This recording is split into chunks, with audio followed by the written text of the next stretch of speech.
इतनी सारी दवाइयां? क्या कोई बहुत ज्यादा बीमार है?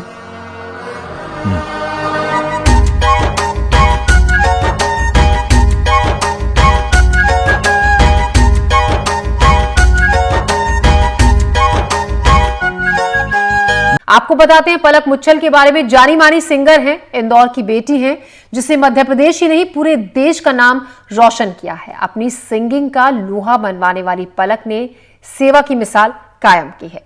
पलक ने जरूरतमंद बच्चों का 3000वां ऑपरेशन 2 दिन पहले ही कराया है। पलक की सेवा के लिए उनका नाम गिनीज बुक में भी दर्ज हो चुका है। बेशुमार कई सारे सम्मान पलक को अब तक मिल चुके हैं उनके इस काम के लिए, उनके इस नेक काम के लिए। आज हमारे साथ पलक खुद जुड़ी हैं।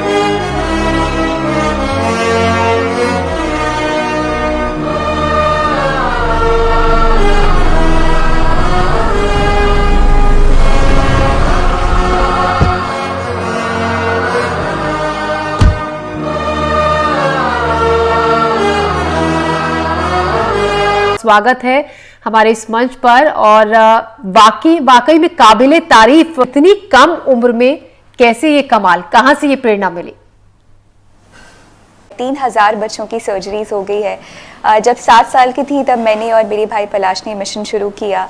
तभी मैं ऐसे लोगों को देखती थी जो मुझसे कम प्रिविलेज्ड होते थे। ऐसा लगता था कि काश कुछ जरिया मिल जाए जिसके ज़रिए मैं मदद कर पाऊँ। और तभी भगवान ने मुझे आवाज़ दे दी और उस आवाज़ के ज़रिए आज 3000 दिल धड़क रहे हैं। और मैं बहुत ज़्यादा ग्रेटफुल महसूस करती हूँ कि मुझे एक ज़रिया बनाया गया है। भाई ने भी आपका साथ दिया, घर वालों का कितना सपोर्ट इस सब में रहा? मैं 7 साल की थी, मम्मा पापा दोनों का ही पूरी तरह सपोर्ट रहा। इनफैक्ट मम्मा जो बच्चे मुझसे संपर्क करते हैं उनसे मिलती है पर्सनली, हॉस्पिटल का सारा काम वही देखती हैं। सो उनके सहयोग के बिना ये पॉसिबल ही नहीं हो पाता। आप सिंगिंग भी कर रही हैं, ये नेक काम भी कर रही हैं। वक्त की कमी, जाहिर तौर पर घर पर शायद उतना फैमिली को वक्त ना दे पाती हूँ।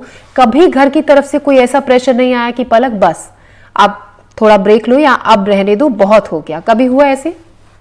बच्चे घर आते हैं, पहले मेरी मम्मा उनसे बात करती है। उन्हें पता भी नहीं होता है कि मैं सिंगर हूँ या डॉक्टर हूँ। जब उस बच्चे को तड़पते हुए देखते हैं, उसके पेरेंट्स को लाचार अवस्था में देखते हैं, आई थिंक उस अवस्था को देखने के बाद कोई भी ख्वाहिश, कोई भी इच्छा कम ही महसूस होती है। जो बीमारी है हृदय रोग की, वो दिल में छेद बचपन से होता है। तो जब तक मुझ तक पहुंच पाते वो बीमारी ऑलरेडी बढ़ चुकी होती है। तो उन्हें ऐसी हालत में देखने के बाद मेरे परिवार वाले कुछ एक्सपेक्ट ही नहीं करते हैं। और जी, मैं बचपन से ही प्लेबैक सिंगर बनना चाहती थी। और जब मेरी आवाज़ मैच्योर होने लगी तो मेरे गुरुजी ने अपने पेरेंट्स से कहा कि इंदौर से मुंबई शिफ्ट हो सकते हैं। और यहाँ पर आकर सबसे पहले मैं सलमान सर से मिली और उन्हें मेरे मिशन के बारे में भी पता था। उन्होंने मुझसे गाना भी सुना। मिलते ही उन्होंने अपनी फिल्म में गाने का मौका मुझे दे दिया, एक था टाइगर में। और उसके बाद से ही उन्होंने मुझे गाइड करना शुरू किया हर कदम पर। मेरे मिशन की वेटिंग लिस्ट के 100 बच्चों की सर्जरीज भी उन्होंने करवाई है। और आज भी जब भी कोई इंपॉर्टेंट डिसीजन लेना होता है तो उनकी सलाह ज़रूर लेती हूँ। जी, पहचान किस से ज्यादा मिलती है और कौन सी पहचान किस पर भारी पड़ जाती है? पलक सिंगर या पलक जो छोटे छोटे बच्चों की मदद कर रही है, वो प्यारी सी दीदी जो उनको आगे बढ़ने में, जिंदगी को हौसले के साथ जीना सिखा रही है? मुझे लगता है कि जो मेरा संगीत है और जो समाज सेवा है उन्हें अलग नहीं किया जा सकता। मुझे लगता है बहुत सारी सिंगर्स हैं जो मुझसे बेटर भी गाते होंगे, बट मुझे सबसे इतना प्यार आशीर्वाद मिलता है क्योंकि मेरा संगीत एक मकसद के साथ जुड़ा हुआ है। वहीं पहले जब मैं 3 घंटे गाती थी तब एक बच्चे की मदद हो पाती थी, मैं और पलाश। जब गाने हिट होते जा रहे हैं, कॉन्सर्ट्स के रेट्स बढ़ते हैं और एक ही कॉन्सर्ट से 13 से 14 बच्चों की सर्जरीज हो जाती हैं, तो संगीत और समाज सेवा दोनों जुड़कर ही मेरी आइडेंटिटी का हिस्सा है। मैं ऐसा मानती हूँ कि जो मुझे संगीत की देन मिली है, चूँकि मेरे परिवार में कोई भी नहीं गाता था, मैं मारवाड़ी फैमिली से बिलोंग करती हूँ, वो एक मकसद के लिए ही भगवान ने मुझे दी थी। और बचपन से मैं यही सोचती थी कि काश मैं दूसरों की मदद करने के सक्षम बन पाऊँ और संगीत के ज़रिए मुझे वो मौका मिला। अब जब मैं उन बच्चों से मिलती हूँ, 3000 बच्चों का एक परिवार सा ही है, उतनी ही गुड़ियाएँ भी मेरे पास है। हर सर्जरी के बदले मैं एक डॉल भी कलेक्ट करती हूँ। जितनी दुआएं हैं मेरे आसपास, मुझे ऐसा लगता है कि ये संगीत भी मेरा अपना नहीं है, ये दूसरों का ही है। और एक निमित्त मुझे बनाया, एक माध्यम बनाया भगवान जी ने ऐसा काम करने के लिए। ये जन्म ही मुझे एक ब्लेसिंग की तरह लगता है। मुझे बहुत खुशी मिलती है किसी की मदद करके। जितने भी लोग हैं, भले वो म्यूज़िक से ना जुड़े हों, किसी भी फील्ड में हो, इंजीनियर हो, डॉक्टर्स हों, प्रोफेशनल्स हों, अगर आप किसी की मदद करते हैं, अगर आप सोसाइटी को वापस देते हैं, आई फील उससे बड़ी खुशी हो ही नहीं सकती। क्योंकि जब आप किसी के चेहरे पर मुस्कान देखते हैं और आपको पता होता है कि उस मुस्कान के पीछे की वजह कहीं ना कहीं आप हैं, उससे बड़ी खुशी हो ही नहीं सकती। उससे बड़ा अवार्ड नहीं हो सकता, उससे बड़ी कमाई नहीं हो सकती। और मैं चाहती हूँ कि ज़्यादा से ज़्यादा लोग इस खुशी को महसूस करें, समाज सेवा करें। 99 में जब कारगिल वॉर हुआ था, उसके बाद कारगिल सोल्जर्स को डोनेशन सब लोग दे रहे थे और मेरी मम्मा उस समय मुझे न्यूज़पेपर पढ़ के सुनाती थी। तो उन्होंने कहा कि सब लोग कारगिल सोल्जर्स को कुछ ना कुछ डोनेट कर रहे हैं। तो मैंने मम्मा से कहा मुझे भी कुछ करना है, और उन्हें लगा कि एक छोटी बच्ची की ख्वाहिश है तो उसे रोकती नहीं हूँ।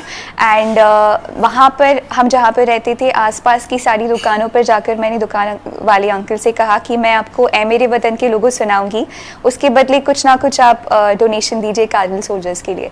और ऐसा करते करते मेरी उम्र 6 साल होगी उस समय, मैंने 25,000 रुपये एकत्रित कर लिए।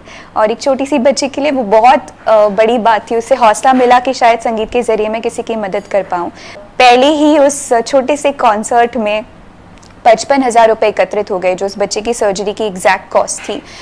फिर एक डॉक्टर देवी शेट्टी, जो बहुत मशहूर डॉक्टर हैं, उन्होंने कहा कि जब तुम इस बच्चे के लिए इतना कुछ कर रही हो तो मैं ये सर्जरी फ्री में कर दूंगा। तो जो 55,000 रुपये एकत्रित थे, उसके लिए फिर हमने बोला कि अगर और कोई ज़रूरतमंद हैं तो वो आकर इस राशि का उपयोग कर सकते हैं। तो पहले दिन 7 हृदय रोगी बच्चे आ गए, उनकी किस्मत से आगे शोज़ मिलते गए और ऐसे ये सिलसिला 3,000 तक पहुँच गया।